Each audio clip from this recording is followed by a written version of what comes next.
টাকা করে রিক্সা ব্যয় কি রোজগার হয়? হয় না। তারপরে কি করব? তখন আমারে বলল যে একটু আয় ব্যয়ের দরকার আছে। তখন গ্রামীণ ব্যাংকে ঢুকলো। গ্রামীণ ব্যাংকে ঢোকার পরে হয়তো ৫,০০০ টাকা উঠাইলো। তারপর আসলো কুটির শিল্পীর কাজ। কুটির শিল্পীর কাজের থেকে এখন আমার ওই জায়গায় পাঠায়। আমি আবার যাওয়া বুঝি না আরকি। অন্য জায়গায় যাওয়া বুঝি না। তারপরে ওইখানে তারপর আমার পাঠাইলই। বাচ্চা কোলে নিয়ে তারপর পাঠাইলো। তখন আমার বাচ্চা আস্তে, আস্তে বড় হওয়া ধরলো। তারপরে বাচ্চাটা বড় হইল পরে এখন স্কুলে পাঠানো লাগবো। এখন ও রোজগারে হয় না আরকি। আমার স্বামী রোজগারে আমার হয় না। হয় না, শেষে বলে যে তাহলে তুমি একটা কাজ করো। কি কাজ করবো? আমি কোনো কাজ করা পারবো না। আমি বললাম যে আমি কোনো কাজ করতে পারবো না। বাইরে যাই নাই কোথাও। তখন আমারে বলল না যাইতে হবে। তখন আমি কইলাম কিভাবে যাব? কয় তুমি একটা কাজ ধরলে আমি যে তার সংসারটা চালাই পারবো।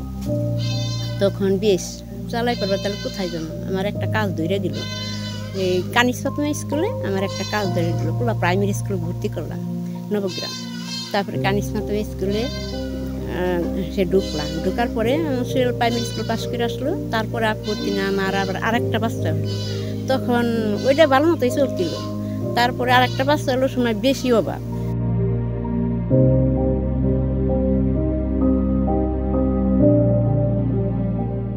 করছিল একটা চালের কারবার। চালের কারবার লস খেয়ে গেল। এখন আমার খুব অভাব। খুব অভাব। এখন আমার বলে যে তোমার আরেকটা কাজ করালো। কি কাজ করবো? কয় তুমি পাশাপাশি আরেকটা কিছু করো। তারপর আমি একটু পাঞ্জাবি সেলাই আর ওই কাজও করি। করতে করতে আমার বাচ্চা দুইটাই একটু বড় হওয়া গেল। ওইটাই হাই স্কুলে গেল। তখন আমার বেশি কষ্ট। তখন একটু জমি আসছিল আমার। জমি একটু বিক্রি করে তারপর আমি ছেলে ইন্টারভিউ দিবার গেল ওখানে যে আমি এই স্কুলে পড়বো মা। তখন আমার টাকা নাই, 200 টাকা নিয়ে গেল বাসায় থেকে। যে 200 টাকা নিয়ে 2 লেবানে গইছে থুয়ে আসলাম। পোলা যদি পাস করাইতেছে না ভর্তি করবো। তখন মানিকগঞ্জে আমি ভর্তি করলাম। কিসের জন্য পাস করছি? সবাই এসে কয় সিলটা না পাস করছি।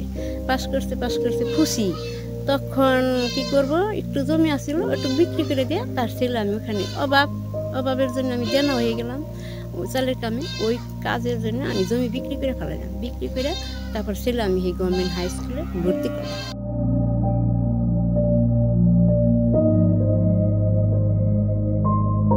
বাড়িটা বিক্রি করে সাইরে 3 ছেলে হইলো আমার লেখাপড়া করাইতে হবে। এটুক সিদ্ধান্ত নিয়ে আমি খুব কষ্ট করছি। খুব কষ্ট করে আমি ছেলেগুলো লেখাপড়া শিখিয়েছি। কেউ এক মুঠো ভাতও নিয়ে গেছিল না বাড়ি থেকে। আমার তৈলে বেড়া ভাত ছিল, কেউ নিছিল না। আমি এটাই খুবই আঘাত পেয়েছি। অনেক কষ্ট করছি আমি।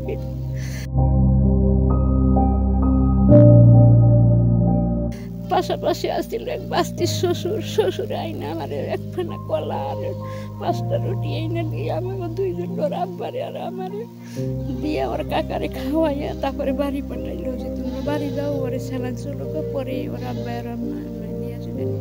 দেওয়ারে বাড়ি আসলো। তখন আমরা 2জন পয়সা থেকে অসুস্থ হলো। তারপর আমার নাম কাইটা দিল। তারপরে আমরা আসলাম। আমরা 3 ভাইয়ের মধ্যে হচ্ছে আমি সবার চেয়ে ছোট। আমি যখন ক্লাস 4 এ পড়ি তখন থেকে আসলে আমি বুঝতে শিখি যে আসলে আমার আম্মা, আব্বা সবাই আসলে অনেক কষ্ট করে। তাদের অনেক পরিশ্রম হয়। তো আমি যখন ক্লাস 4 এ পড়ি তখন আমার আম্মা আরকি মানুষের বাসায় কাজ করত। আমি দেখতাম তখন হচ্ছে স্কুলে যাইতাম। তখন হয়তোবা একা স্কুলে যাইতে পারতাম না। আমার আব্বা রিক্সা চালাতো তখন। আব্বা আমাকে স্কুলে দিয়ে আসতো। স্কুলে থেকে আসার পর একাই আরকি বাসায় থাকতাম তখন। তারপর যখন আস্তে, আস্তে বড় হইলাম, ক্লাস 5 এ পিএসসি পরীক্ষা দিলাম। সেখানে মোটামুটি একটা রেজাল্ট আসলো। তো তারপর চেষ্টা করলাম একটু ভালোর জন্য। যেহেতু পরিবার একটু নিম্নবিত্ত, তো একটু ভালোর জন্য চেষ্টা করলাম। আলহামদুলিল্লাহ মানিকগঞ্জ সরকারি উচ্চ বিদ্যালয়ে চান্স পাইলাম।